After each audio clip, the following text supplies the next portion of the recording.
Begin our student author discussion with Jamel. Emily Keller, Maryland's Special Secretary of Opioid Response, would like to share a few words. Emily has served in her current role since February of this year and oversees the Opioid Operational Command Center, which works to promote coordination between state and local partners responding to overdose crisis. Emily previously served the Hagerstown City Council from 2016 to 2020 until she was voted and elected our first woman mayor of Hagerstown in 2020. She's been closely involved with substance use disorder organizations in Western Maryland for 6 years in her public office, and I'd like to welcome Emily to the stage. Thank you.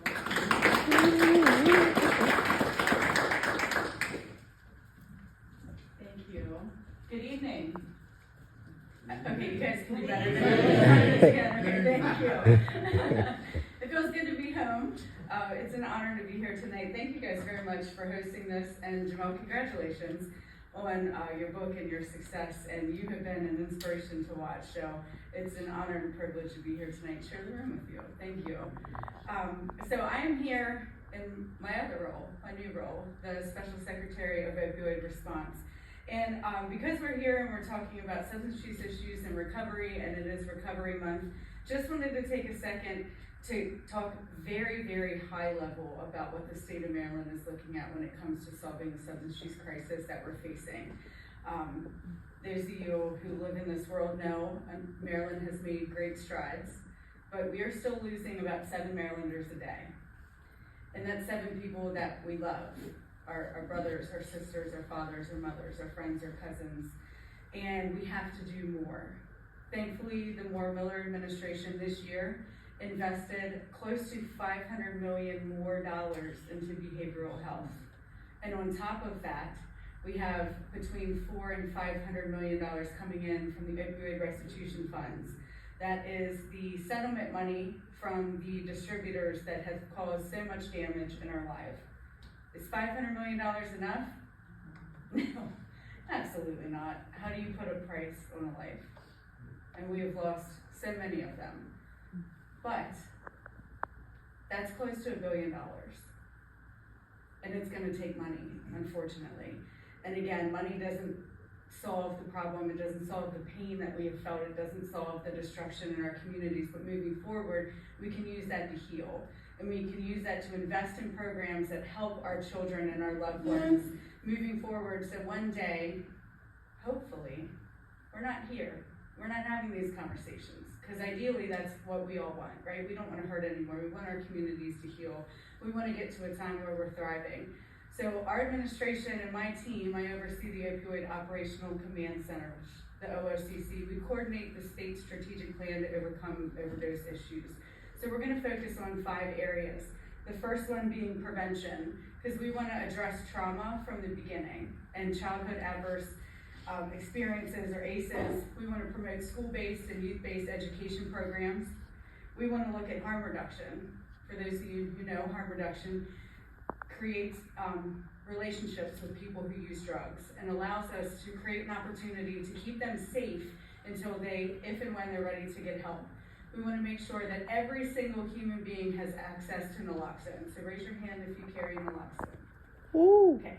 For those of you who do not, we have naloxone in the back of the room, so please take it. It is a life-saving drug. It reverses an opioid overdose. We also want to expand access to wound care, syringe services, and drug checking initiatives.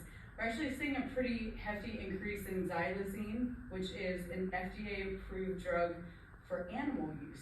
It's not FDA approved for humans, and it's causing horrific wounds for people who use drugs. So treating those wounds so when they're ready to get treatment they can go is absolutely essential.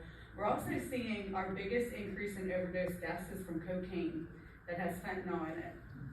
So previously, this is an awkward thing to say in public, but it's the truth.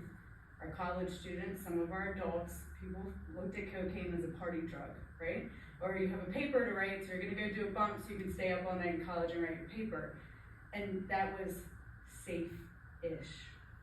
It's no longer safe. It has fentanyl in it.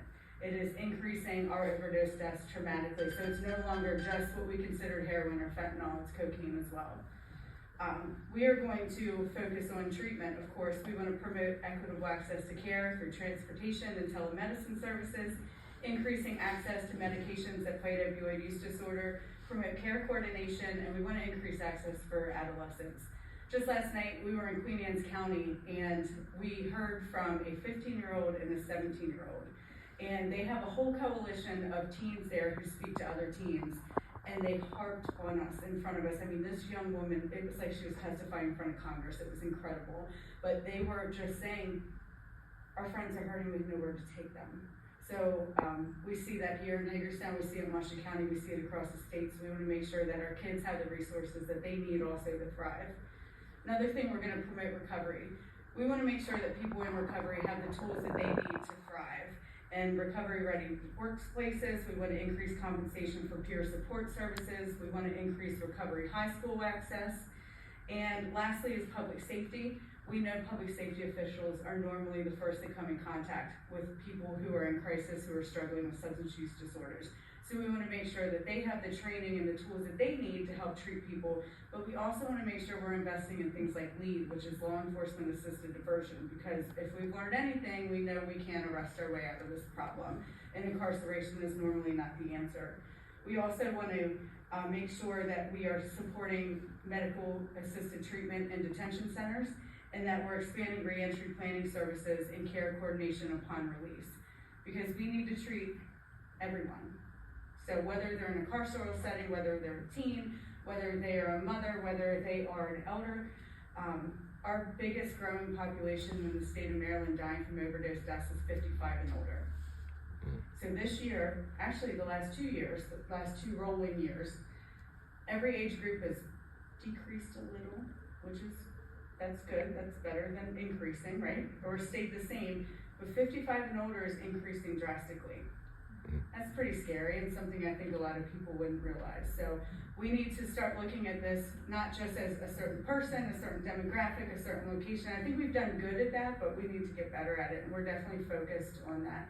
So for all of you, I know there's a ton of you in this room who live in this world and who do the hard work and who serve a population who need help, and I just thank you from the bottom of my heart. Our team is dedicated to listening. We will be here in this space Wednesday, October 11th for our town hall series at 6:30 to 7:30. So something we're doing to make sure we're addressing the needs of all of Maryland is going to all 24 jurisdictions, so all 23 counties plus Baltimore City, and listening to the people. So we've done 9 so far. Pray for me, I'm not going to sleep for like another 2 months, and we're all really tired already. But it has been very, very fulfilling. We'll be here. We can't wait to hear what Washington County needs, what we can do better, what the state can do. And again, my hat's off to all of you who are doing the hard work every single day to heal our communities, from the elected officials to the people, the peer support specialists, just everyone. Thank you very much. And again, congratulations on your success and for this event, and for just being an inspiration to our community. I hope that your book continues to grow and we can clone you all across Maryland, because everyone who is so positive and who does the hard work like you've done, it just deserves everything that I hope comes to you. So thank you, and thank you guys for having me today. You make my job easy.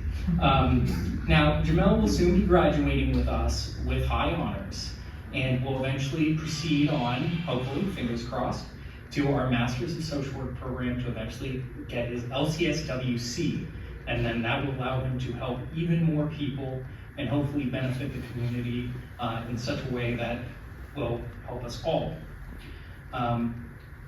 So I encourage you all to learn from Jamel's experiences here and listen to his words, and know that no matter what, there is always hope to be had. So keep looking towards that light. And now, of course, I ask you all to give a very warm welcome to Mr. Jamel.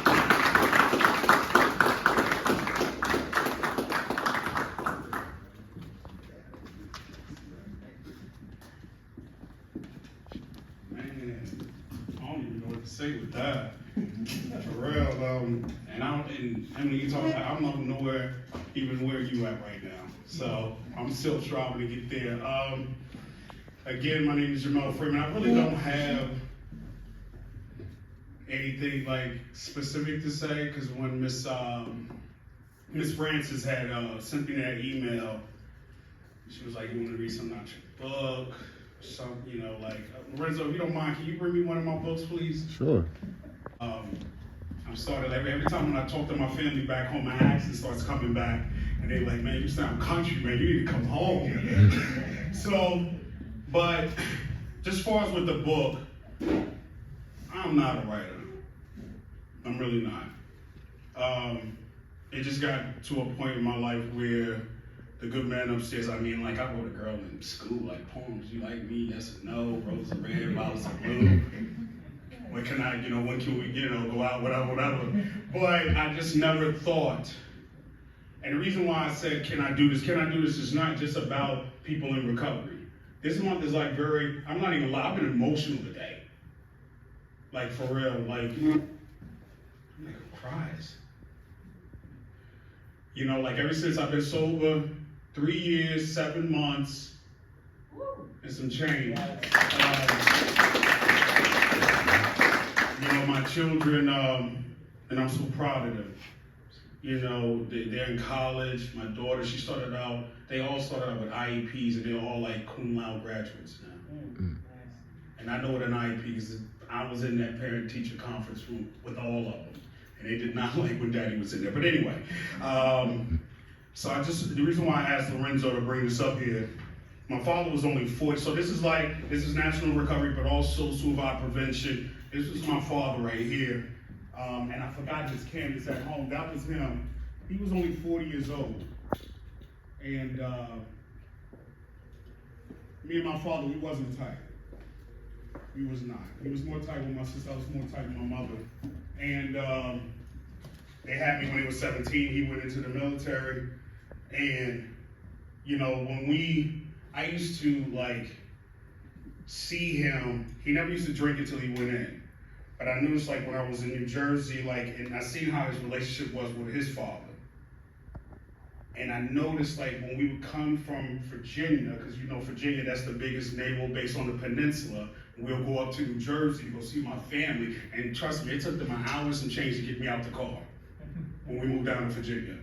So, and I would sit up there and I would watch how he would come out of the house and he would just look so upset. And he never used to drink, like I said, before he went in, and he'd come back in the car and I just knew, I was like, oh man, And I always told myself I would never be like that. I've seen how he treated my mother, he did, was very physical with my mom. Y'all know what that means. So I've seen all that. Giving my mother's black eyes, all that. I've seen it all.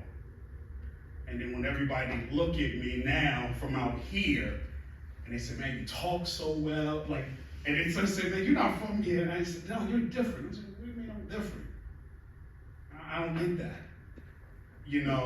And y'all know, you seen a beautiful house, right? House looks beautiful on the outside and everything, but you don't know what's going on inside in that house. We lived in a good neighborhood. The reason why my dad went into the military, because a part of New Jersey where I'm from is North New Jersey. It's not the safest and the best place. And my dad didn't want us to grow up like that. I loved it. I love my friends and people and my family there, and they're still there. But the moral of the story is, as I went through that, and then my son was born, because my son will be 23 December the 1st, my dad only got to see my son he only got to meet my son one time. And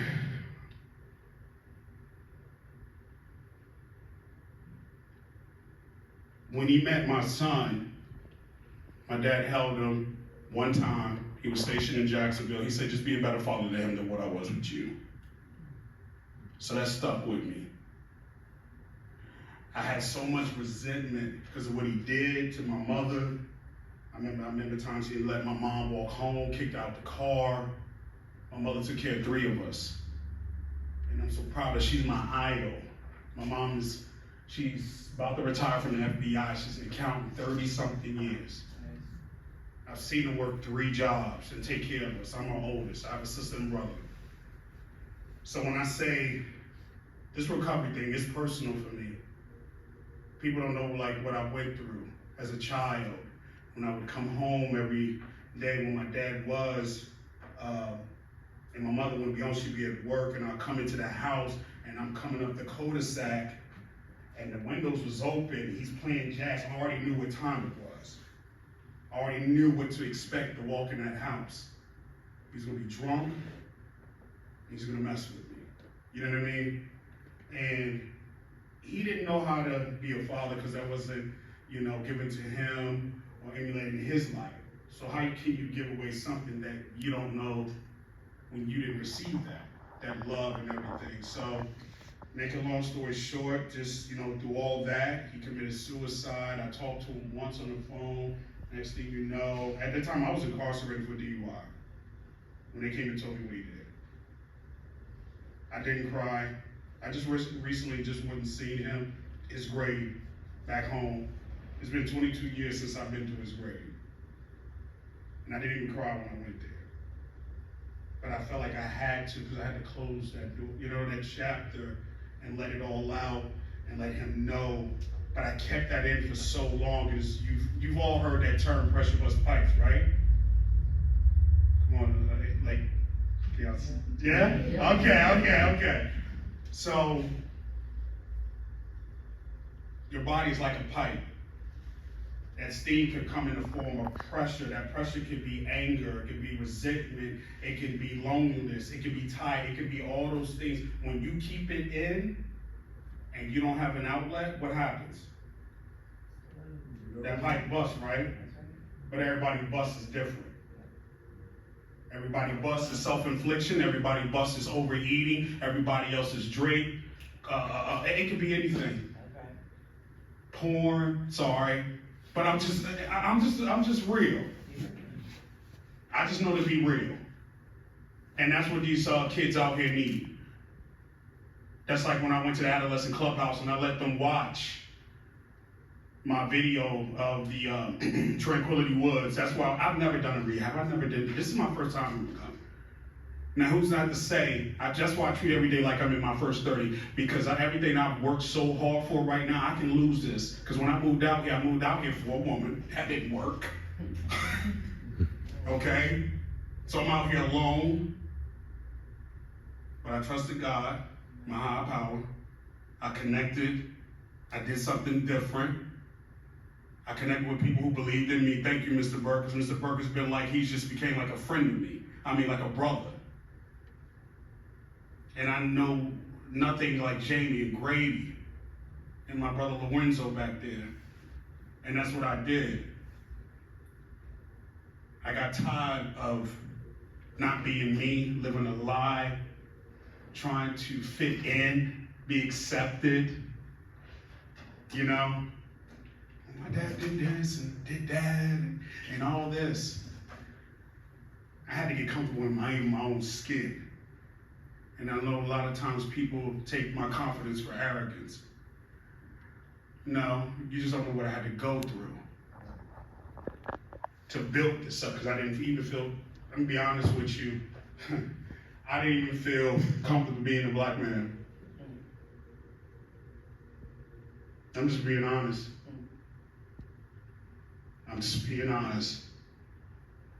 And that's what those kids out there, they need. Somebody's not going to judge them. I still talk to a lot of them back home. I do a lot at the ranch. And, I wouldn't even expect it. And I was like, I didn't even know what the crowd was going to be like tonight. I was just saying, look, who's going to be here is going to be meant to be here. Somebody needs to hear this. And it's not, this is not I'm not doing this for success. No, I'm not. This is my assignment. This is what he's given me. I just don't want nobody going through what I went through. Because I almost died. My last drink, 25 fractured bones in my face and 3 facial surgeries. I got 4 plates right here, and I got 27 screws. and I laid up in that hospital. That was in 2019, and that's when I said, you know what? Like they say in the recovery room, step 2, all right, Lord, I'm done. Take the wheel, I'm done. But I also told him I was ready to go. And I never thought I would say that, because I thought that was cowardly what my dad did. So he woke me up and I ain't been the same since. And I just take it, I live every day in my first 30, and then I'm gonna shut up. I ran into this woman, because I live in Frederick, downtown. I'm a city boy. When I moved to Maryland, I did not know it was all these woods out here. I'm like dead serious, I really did. I did not know it was like woods. Like, I was like, where am I at? And my mom was like, you want me to put an APB out on your phone? Yeah, please. But I said, no, it's growing on me. Like, you know, I still haven't been hiking yet. No, I've never been hiking yet. Mr. Klein, you can take me. But I just want to say this, because I talk loud, I got a big mouth. The thing with this, I feel like a part of why we're losing so many individuals to just overdose, and just not just, and even suicide, it's because of the stigma behind it. Because they're scared to ask for help. And then it's like, and they say, and I'm just saying, because I felt that way too. That's what it took me so long to want to come get help. Because I used to hear what people would say about alcoholics. Oh, they're liars, they're this, that. Actually, I was in a church, and the woman said this, and she didn't even know I was in recovery. And I just sat there like, okay. Did you pray for her? Yes, sir. That's all you can do. But no, but it's changed now. But the moral of the story, what I'm trying to say is, so I was coming down, I'm putting everything in my car for the event tonight, and there's this Caucasian woman that is very, very smart, intellectual. She's in a wheelchair. Sometimes she's in a wheelchair, so it just depends on how she's like feeling. But I know pretty much everybody in my apartment. And it's a brand new apartment, because I was the first tenant in there. And she seen my poster, and she said, oh, book signing? I said, yeah, I'm an author. She said, oh, really? What's your book about? And so, you know, I'm sitting up there, and you know, looking at the time, to pick the pen up, everything like that. And so I tell her, right? We're talking, and she's like, oh, that's so awesome, I'm so happy for you, and everything. And guess what she said? She said, I've been clean since I was 16. My mom and dad were alcoholics and addicts too. And here it is, because we look at the person's outer appearance, and you don't really know what they've been through. You see what I'm saying? You see that? I went in my cart, and I said, here, take this book. She said, oh, well, I wish I could get us, I don't want no money. I said, ain't about that. I said, you never know who's hurting, just like my father. This could save somebody. Because this could have been, so I know the man upstairs kept me here for a reason. That's why when y'all see me and I'm all hyped up and I'm always, is he always like that? Yeah, I am. Because y'all don't know the hell I've been through. And this is just a half of it. But I appreciate y'all, all of you. I mean, I wasn't even expecting, you know, this. Ms. Francis, thank you so much. Staff, donors, and my new intern, Horizon Goodwill Industries. Yeah, but no, it's humbling, seriously. Like, I mean, this is my calling. And I'm just getting started, for real. But I appreciate all of y'all, and thank you for coming.